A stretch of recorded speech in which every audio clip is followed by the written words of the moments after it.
বাংলাদেশি কর্মীদের জন্য multiple entry visa সুবিধা চালু করেছে মালয়েশিয়া। আইন, বিচার ও সংসদ বিষয়ক মন্ত্রণালয় এবং প্রবাসী কল্যাণ ও বৈদেশিক কর্মসংস্থান মন্ত্রণালয়ের উপদেষ্টা ডক্টর আসিফ নজরুল এ তথ্য জানান।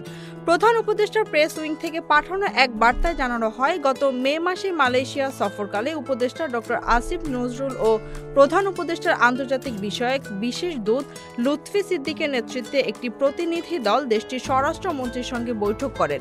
বৈঠকে বাংলাদেশি কর্মীদের ভিসা সংক্রান্ত বিষয়ে বিস্তারিত আলোচনার পর গত 10 জুলাই এই বিষয়ে পরিপত্র জারি করেছে মালয়েশিয়া সরকার।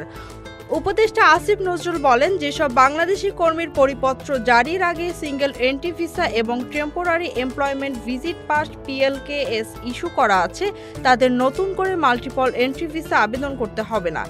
PLKS নবায়নের সময় মাল্টিপল ভিসা স্বয়ংক্রিয়ভাবে ইস্যু করা যাবে। পাশাপাশি এখন থেকে যে সকল বাংলাদেশি কর্মীর সিঙ্গেল এন্ট্রি ভিসা ছিল এবং PLKS বৈধ আছে, তারা নতুন মাল্টিপল ভিসা ছাড়াই মালয়েশিয়া থেকে দেশে আসা যাওয়া করতে পারবেন। এই বিষয়ে মালয়েশিয়ার সকল আন্তর্জাতিক বিমানবন্দর ও স্থলবন্দরগুলোতে পরিপত্রের মাধ্যমে নির্দেশনা দেওয়া হয়েছে। Z news, Dhaka.